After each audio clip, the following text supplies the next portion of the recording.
கர்த்தராகிய இயேசு கிறிஸ்துவின் இடையற்ற நாமத்தில் புத்தாண்டு வாழ்த்தில் தெரிவித்துக் கொண்டு இந்த ஏபிசிடி ஊழியங்கள் மூலமாக இந்த காணொலியில் வாயிலாக உங்களை காண செய்த தேவவாயுதேவனின் நன்றியோடு எனக்கு அருமையான கர்த்தருடைய பிள்ளைகளே, என்னுடைய பெயர் இம்மானுவேல் தாமஸ். தீர்க்கதரிசியாக உங்கள் முன்பாக கர்த்தர் நிற்க வைத்திருக்கிறேன். கர்த்தரை நான் நன்றியோடு துதிக்கிறேன். தீர்க்கதரிசியாக என்னை நிலைநிறுத்துவதற்கு இல்லைன்னு சொன்னால் என்னை நானே அறிந்து கொண்டு இந்த ஊழியத்துக்குள்ளாக வருவதற்கு எனக்கு 40 வருடங்களுக்கு மேலாக தேவைப்பட்டிருக்கிறது. ஆம் பிரியமானவர்களே, அதனுடைய நாட்கள் மிகவும் நீளமானவைகள், ஒவ்வொரு அனுபவங்களும் நீளமானவைகள். அவைகள் எல்லாம் ஒவ்வொன்றாய் சொல்லி அந்த காரியங்களை நிரூபிப்பதற்கு என்று நான் இந்த காணொலியை வெளியிடவில்லை. மாறாக தேவனுடைய நோக்கமும் சித்தமும் நிறைவேற வேண்டும். கர்த்தருடைய ராஜ்யத்துக்கென்று நாம் வேறு பிரிக்கப்பட்டவர்களாக, பரிசுத்தமாக்கப்பட்டவர்களாக கர்த்தருக்கு நிற்க வேண்டும் என்று சொல்லியே இந்த காணொலி வாயிலாக கர்த்தருடைய ஆவியானவர் நம்ம எல்லாம் நடத்தி. பிரியமானவர்களே, கடந்த நாட்களிலே, கடந்த காலங்களிலே 4-5 சபை மக்களாக நாங்கள் ஒன்றாக கூடி ஜெபித்து இருக்கிறோம். பல கூட்டங்களை நடத்தி இருக்கிறோம், ஜெப கூட்டங்களை நடத்தி இருக்கிறோம், ஊழியர் கூட்டங்களை நடத்தி இருக்கிறோம். அப்படிப்பட்ட ஊழியர்களை நிறைவேற்றும் போது கர்த்தர் பிரத்யட்சமாய் பதிலளித்து காரியங்கள் நடப்பிக்கிறதை பார்த்து நாங்கள் கர்த்தரை துதித்திருக்கிறோம். இந்நாட்களும் கூட இந்த காணொலி வழியாக இந்த ஊழியர்கள் நிறைவேற்ற நான் உங்களை அழைக்கிறேன், ஜெபத்துக்கென்று அழைக்கிறேன். நேரடியாக இந்த காணொலி மூலமாக நீங்கள் கர்த்தருடைய வார்த்தைகளை பெற்றுக்கொண்டு ஜெபித்து இணைந்து தேவனுடைய ராஜ்யத்தை கட்ட வேண்டும் என்று இருக்கிறோம். எனக்கு அருமையான கர்த்தருடைய பிள்ளைகளே, இப்பொழுது உங்கள் மத்தியிலே ஒரு சில காரியங்கள் நாம் ஒப்புக் கொடுக்கும் போது அதை மனதிலே வைத்து ஜெபியுங்கள். அது மிகுந்த பலனுக்கு ஏதுவாய் நமக்கு காணப்படும். அதிகமாக காரியங்களை உங்களுக்கு முன்பாக நான் கூறி நேரத்தை நான் வீணாக்க விரும்பவில்லை. ஏனெனில் அனைத்தையும் கர்த்தருடைய ஆவியானவர் நடத்தி கொண்டு நாம் இணைந்து ஜெபிக்கும் போது அது மிகுந்த பலனுக்கு ஏதுவாய் மாறுகிறது. நமது ஆண்டவராய கர்த்தராகிய இயேசு கிறிஸ்துவும் கூட 2 பேர் ஒருமனப்பட்டிருந்தால் அவர்கள் விரும்புவது அவர்களுக்கு கொடுக்கப்படும் என்று கூறியிருக்கிறார். சபை கூடி வருதலை விட்டு விடாது என்று சொல்லி இருக்கிறார். நாம் ஒருமனப்பட்டு கூடி வரும்போது அங்கே ஒரு மிகப்பெரிய அசைவு உண்டாகிறது. தேவன் கிரியை நடப்பிக்கிறதுக்கு நாம் இன்னும் ஊக்கமாக ஜெபிக்க. எனக்கு அருமையான கர்த்தருடைய பிள்ளைகளே, ஒரு சிறிய காரியத்தை தேவனுடைய அனுமதியோடு கூட உங்களுக்கு முன்பாக நான் வைக்கிறேன். 2022ஆம் ஆண்டு சென்னை மாநகரத்துக்கு நான் கடந்து வந்திருந்தேன்.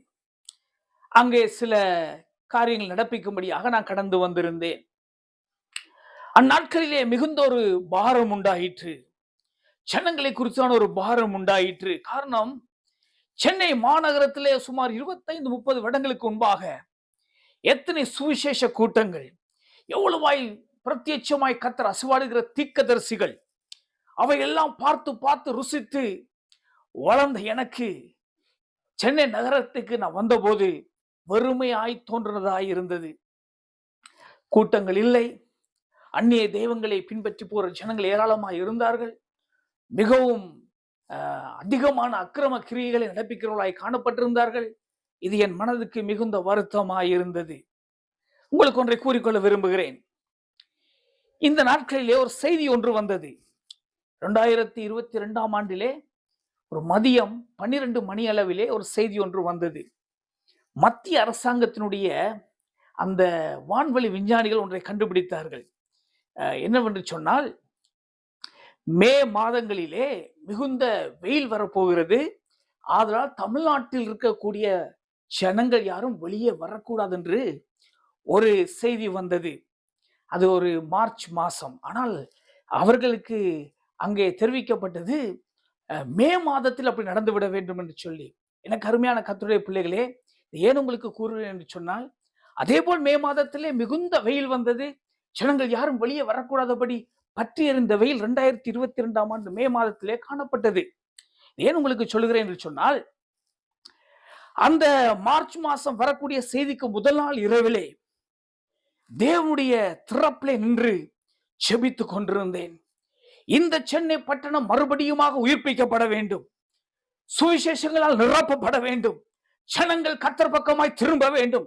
அந்த மாபெரும் தீர்க்கதரிசிகள் வாழ்ந்த இந்த பட்டணத்தில் உள்ள அந்த மாபெரும் மகிழ்ச்சியான நாட்கள் திரும்ப வர வேண்டும் என்று சொல்லி செபித்த போது ஆவியானவர் சொன்னார், அப்படியானால் இந்த மே மாதத்தில் ஜனங்கள் எல்லாம் அடங்கி இருக்கும்படி, அந்நாட்டில் சுவிசேஷம் பெருகும்படி கிரியை நடப்பிக்க வேண்டும் என்று சொல்லி பரிசுத்த ஆவியானவர் நானுமாக இறைந்து அந்நாட்களிலே ஜனங்கள் வெளியே வரக்கூடாது. அன்றைக்கு எப்படியா யோசுவா வானத்தை பார்த்து சூரியனை அசையாமல் நின்றேன்னு சொன்னது போல ஆண்டவர் அப்படிப்பட்ட நாட்களாக மாற்றி தாரும் என்று சொல்லி ஜெபித்த போது கர்த்தர் அப்படியே காரியங்களை நிறைவேற்றினார். ஆனால் காரியம் அப்படியா இருந்தது, ஆனால் சுவிசேஷம் அறிவிக்கப்பட முடியவில்லை. எதிர்பார்த்த அளவு ஜனங்களிடத்தில் சுவிசேஷம் சென்று சேரும்படியா செய்ய முடியவில்லை. ஜனங்களை பார்த்த போது சூதாட்டம் போல விளையாட்டுகளிலும் தங்களுடைய நேரங்களை மற்ற எல்லா விதமான பொழுதுபோக்களும் செலவழித்தார்கள் ஒழிய அந்த நாட்களில் ஜனங்கள் வெளியே வரவிட்டாலும் சுவிசேஷம் அறிவிக்கப்படவில்லை. எனக்கு அருமையான கர்த்தருடைய பிள்ளையே, ஏன் உங்களுக்கு சொல்லுவேன்னு சொன்னால், அன்றைக்கு ஒரு நான் மாத்திரம் அன்றைக்கு பரலோகத்தை நோக்கி பார்த்த போது கர்த்தர் ஜெபத்துக்கு பதில் கொடுத்தார். ஆனால் ஏற்றவாறு அவருடைய பதிலை நாம் பெற்றுக்கொள்ள முடியவில்லை. அப்படியானால் என்ன நடக்க வேண்டும்? நாம் இன்னும் அதிகமாய் ஜெபிக்க வேண்டும். இன்னும் ஜெபிக்கிற கூட்டம் அதிகமாய் பெருக வேண்டும். இதோடு சேர்ந்து ஜெபிக்கலாம் நீங்கள் மாறும்படியாவது நிச்சயமாக தேசத்துல கர்த்தர் இன்னும் வல்லமையான காரியங்கள் நிறைவேற்றி முடிப்பார் என்பது எனக்கு சந்தேகம் இல்லை. காரணம், இந்த வார்த்தைகளை கூற சொன்னவர் எனது ஆண்டவராகிய இயேசு, என்னை சிருஷ்டித்தவர் என் கர்த்தர். எசேக்கியா 2ஆம் அதிகாரம் 1 முதல் 7 வரைக்கும் வாசித்து பாருங்கள். அங்கே கர்த்தருடைய ஆவி அவனுக்குள் வந்தபோது அவன் கால் நிற்கும்படி செய்தது. அவர்கள் கேட்டாலும் கேளாவிட்டாலும் என் வார்த்தைகளை அவருக்கு சொல்லு என்று சொன்ன வார்த்தை பிரகாரமாக கருமையான கர்த்தருடைய பிள்ளைகளே, கர்த்தருடைய வார்த்தை உங்களுக்கு முன்பாக வைக்கிறேன். மறுபடியுமாக ஜனங்கள் மனம் திரும்ப வேண்டும். மறுபடியுமாக ஜனங்கள் கர்த்தரிடத்தில் ஓடி வர வேண்டும். மறுபடியுமாக இந்த பட்டணம் மறுரூபமாக்கப்பட வேண்டும். அதற்கு நீயும் நானும் இணைந்து ஜெபிக்கிறவர்களாய் காணப்பட வேண்டும். இன்னும் அதிசயமான காரியங்களை நிறைவேற்ற தேவன் வல்லமையுடையவராயிருக்கிறார். ஹல்லேலூயா. அது மாத்திரமல்ல, இந்த 2026 எல்லாரும் எதிர்பார்த்து கொண்டிருக்கிற ஒரு ஆட்சி யார் அமைக்க போகிறார்கள், அடுத்ததாக யார் இப்படிப்பட்ட ஆட்சி வரப்போகிறது, இதை குறித்து பல தீர்க்கதரிசிகளை நாம் கேட்டுக்கொண்டிருக்கிறோம். ஒவ்வொருவரும் தங்களுக்கு விருப்பமானவற்றை தீர்க்கதரிசனமாக சொல்றவர்களும் உண்டு. இப்படி நடந்தால் நலமாயிருக்குமே என்று சொல்லி தீர்க்கதரிசனமாக ஜெபிக்கிறவர்களும் உண்டு. இப்படித்தான் நடக்க வேண்டும் என்று ஜெபத்திலே போராடுகிறவர்களும் உண்டு. எனக்கு அருமையான கர்த்தருடைய பிள்ளைகளே, நாம் செய்ய வேண்டியது என்ன? கர்த்தரிடத்தில் ஜெபங்களை ஏறெடுத்து உமக்கு சித்தமானவர்கள் இந்த 2026 ஆட்சி செய்ய வேண்டும் ஆண்டவரே சொல்லி நாம் ஜெபம் செய்வோம். அப்பொழுது அது எல்லாருக்கும் நலமானதா இருக்கும். கர்த்தருடைய நாமம் மகிமைப்படுகிறதா இருக்கும். மாறாக நம் விருப்பத்தின்படி அல்ல, கர்த்தருடைய விருப்பமை நிறைவேற்றும் என்று சொல்லி நாம் ஜெபத்திலே ஒப்புக் கொடுப்போம். கர்த்தர் பெரிய காரியங்களை செய்ய காத்திருக்கிறார். எனக்கு அருமையான கர்த்தருடைய பிள்ளைகளே, கர்த்தருடைய வார்த்தை இவ்வாறாக தான் நமக்கு கூறுகிறது, இவ்வாறாக தான் கூறப்பட்டிருக்கிறது. அவர் கேட்டாலும் கேளாவிட்டாலும் இந்த வார்த்தைகளை அவருக்கு சொல்ல என்ற வார்த்தையின் பிரகாரமாக நின்று உங்களுக்கு முன்பாக கர்த்தருடைய நோக்கங்களையும் சித்தங்களையும் சொல்லும்படியாய் இந்த நேரத்தை கர்த்தருக்கு ஒப்புக் கொடுக்கிறேன்.